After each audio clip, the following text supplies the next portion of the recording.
So I'm going to be hosting the fireside chat with our two guests today. And our first guest is John Uwagboe. If you can please take a seat, John.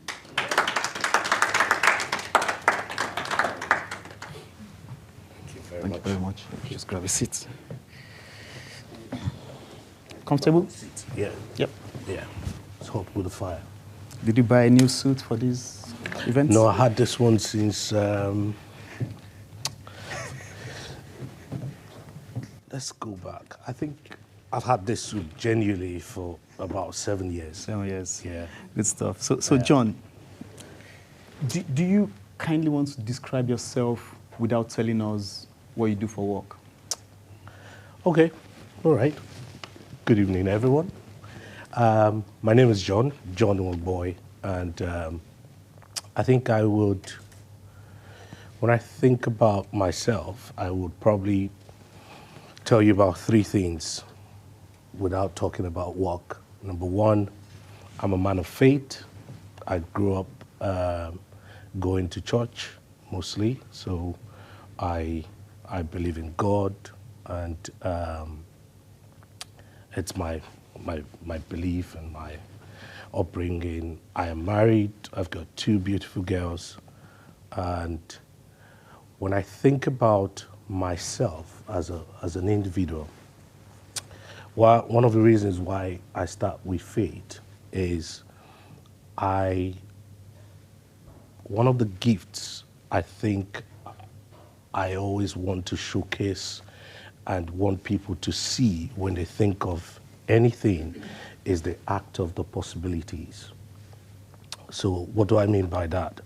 It's especially in this city, being in Edinburgh, that whatever you put your mind into is possible. So that's the first thing I will tell you about myself. I push myself beyond limits to always show that when people say it's not possible, I show them that it is possible. So that's one thing about me. Number 2 about me is I also nurture, I want to push people to their full potential. When I had the first opportunity to manage anybody in my career, the first thing I said was I wasn't going to be like my first manager, because I sort of saw some things that I didn't want people that I would work with to sort of see in me.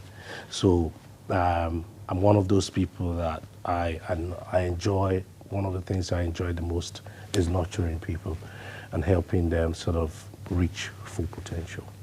Fantastic. Thank you very much. Thank you. Thank you very much. Just, most times when we ask people to describe themselves, straight away they tell you, I am an accountant and whatever. So it's just good to know you as a person. And if you, moving on from that, I know you're involved in a few businesses. At a high level, do you want to quickly describe what you do for, what these businesses are?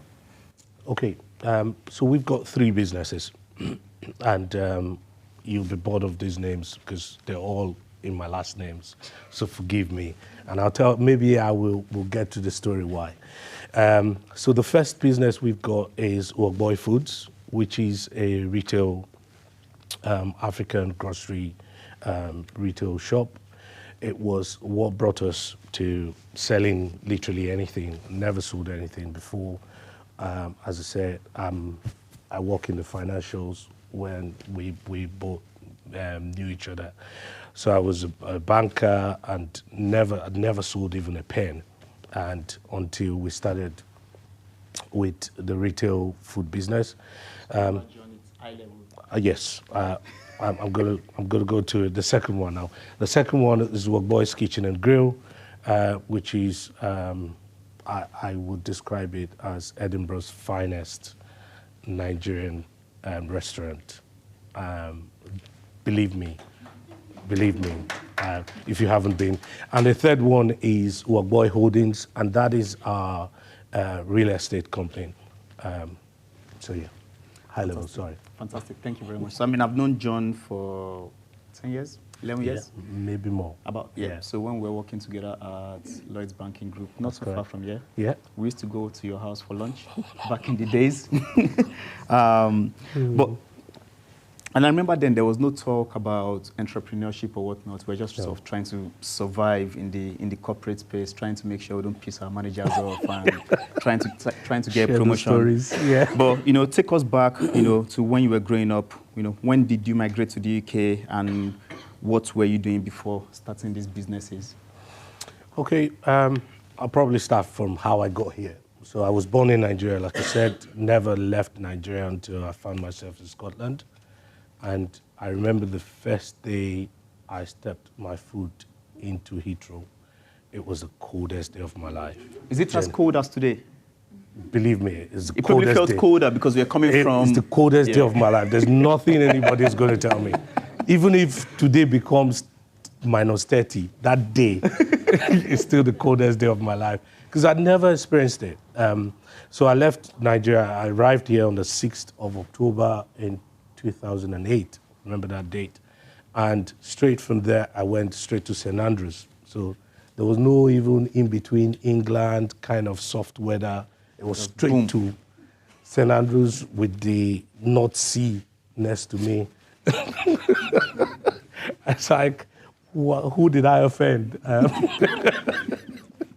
But yeah, and then I studied, did my master's in management and IT, and then moved into Edinburgh and got a job. My first job, proper job, was with Le Monde Hotel, which is not too far. I think it's on the other side of town. Is it on George Street? George Street, Le Monde, yeah. So I was the 9th auditor there.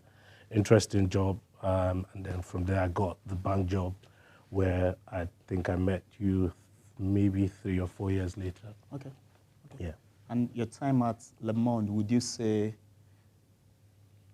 it was a waste of time? Because No. Yeah, so tell us, that was not part of your career path, right? But No, it wasn't. You were there. Yeah. So what did you take from there? Because sometimes we find ourselves in places where we don't want to be.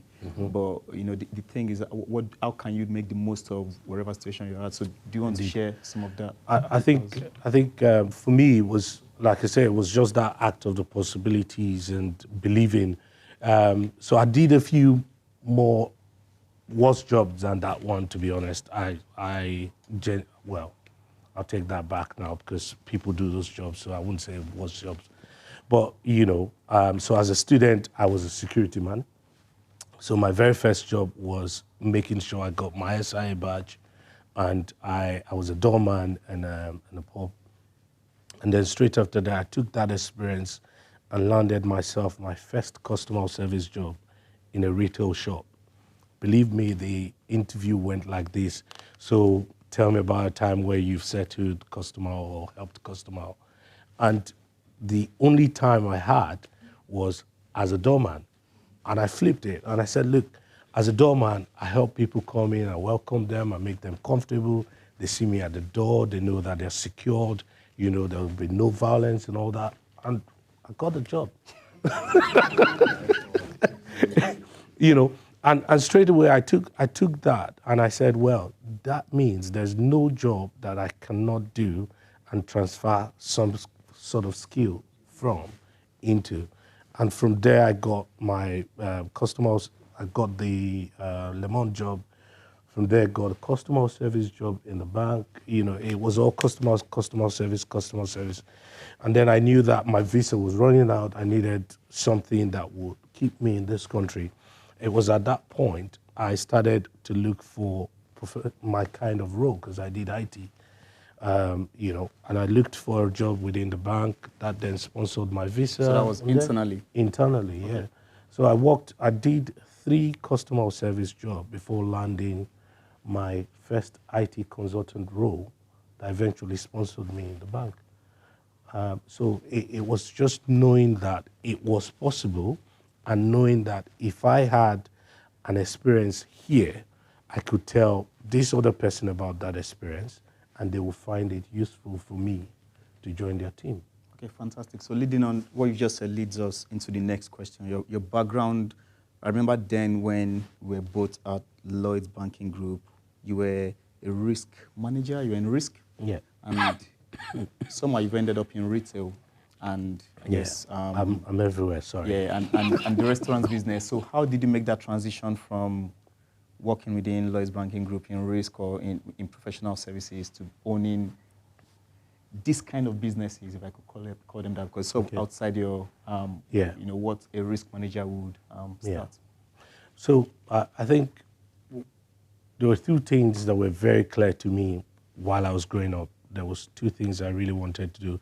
Number one, I wanted to work in a bank, and number two, growing up, I said I wanted to own a joint. What do you mean by joint? Those from Nigeria would know what this means. But let me explain, right?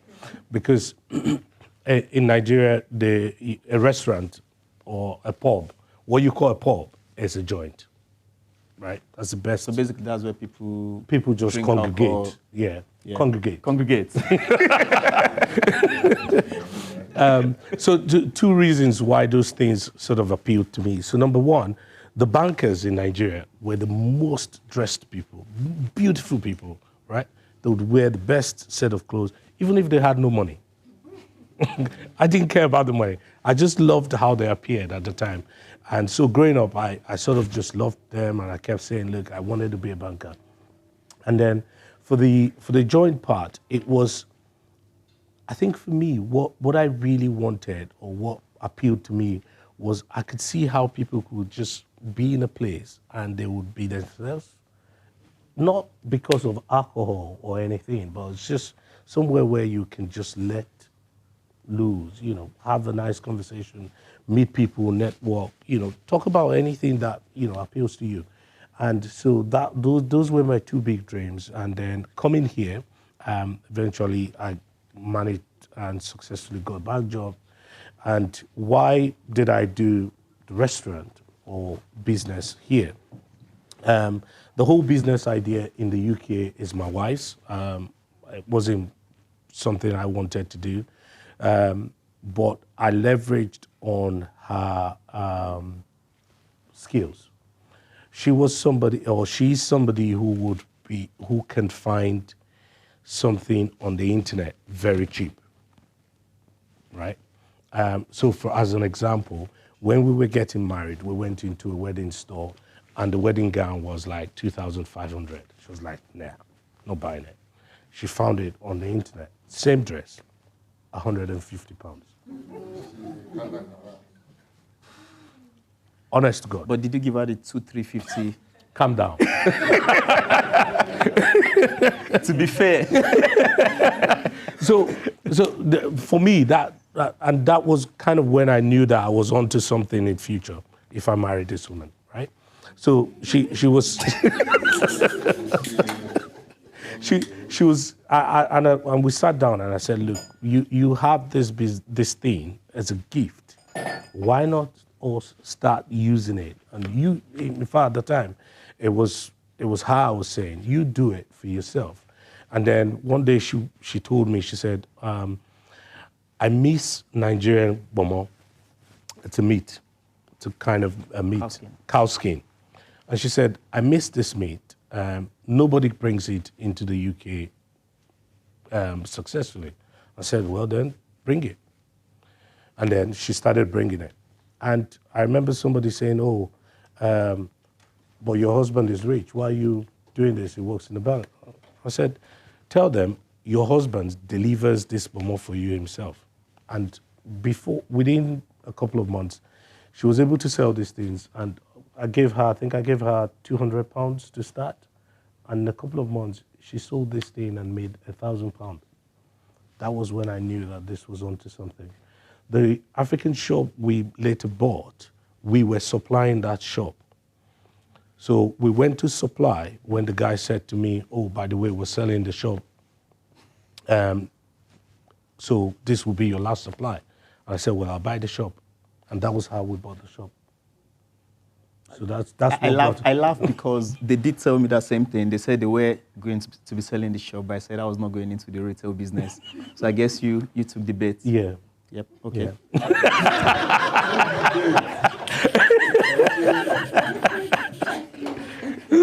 Okay, So, then. yeah. So you got the shop on the Gogi Gogi Road. Road, yeah. Okay, and then how did you then go on from there to your next venture, which was the restaurant? The restaurant, yeah. So the restaurant was always the plan, right? One of the reasons why I bought the shop, like I said, I never had the shop thing as part of the plan at all. The only reason why the shop appealed to me was I knew that if I ran my restaurant, I needed my supply. And so it was just a no-brainer to, when the opportunity came, to buy that. Because I knew that even if we don't use it as it should, it would feed the restaurant.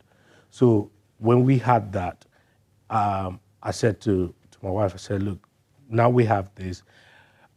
I don't know why there is no Nigerian restaurant in Edinburgh, but we can try and see if this would work. So we registered our kitchen at home and started cooking from there and selling on Friday, Saturday, Sunday at the food shop. So people knew that they could come in and get food. On a Saturday morning, you see the boys coming from football pitch, they've gone to play football, they come for like akara, bread and all that. You know, we'll bring akara, normally we'll sell bread. You know, it just all went together and we were sort of trying different things to know if this would work. And immediately we knew that it was going to work. We still kept going. We were just waiting for the right time. COVID then hit straight away. I'd found a place which is even closer to this place, where we wanted to do the restaurant at the time, but because of COVID, I told the landlord, look, I'm not going to take this because it was a massive, massive place. But while I was about to give up, something just said, why not try takeaway? Africans don't do takeaway.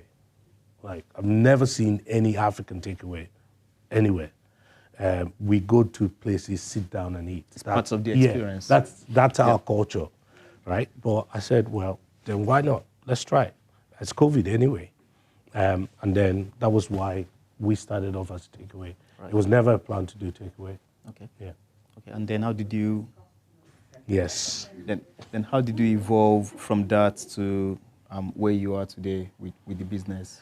So I think it was really easy because for the takeaway, because it was not our stopping point, you know, every day our plan was to make sure we get into the big space that we wanted initially. So we just needed to give it time. I kept saying to myself and the team, let's give it time, this thing will work, let's get people to know us. So one of the things we did was we made a lot of sacrifice. I'm not even going to lie to you. When we started, as a takeaway, we were very fortunate to have some friends that drive. So we brought everybody in and we were delivering everywhere, literally everywhere. We would go to as far as South Queensferry for a £20 order and they'll pay £5 for delivery. We would deliver to Musselburgh. Yeah, we'll deliver to Musselburgh for an order of £12 and they pay £5 and they would still complain, oh, the food is late. Well, Jesus, you have no idea. I even delivered to as far as Livingston, you know, for £5. For me, what I kept saying to myself at that time and to the guys, because most of my friends that were driving their cars, even though I was paying for the fuel, you can't pay for the mileage on these cars, right? But I kept saying to them, look, this is the time for sacrifice. We want people to taste it. I know the food is good. All I wanted was people to taste it. Let the name go out there. Let them taste it. Let them know about it. And when the time eventually comes, when we have a big space, people know us already. Fantastic, fantastic. And thank you for sharing all that story. So I'll take you back slightly because it sounds like it's all been rosy.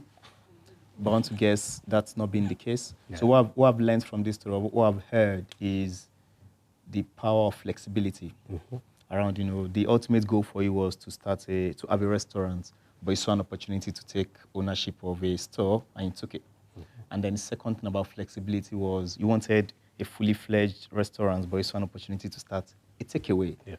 in the hopes that you'll eventually, because into that, one of yeah. the challenges we face as entrepreneurs is this is the product I want to sell, and that is the only product I want to sell. There's no room for flexibility.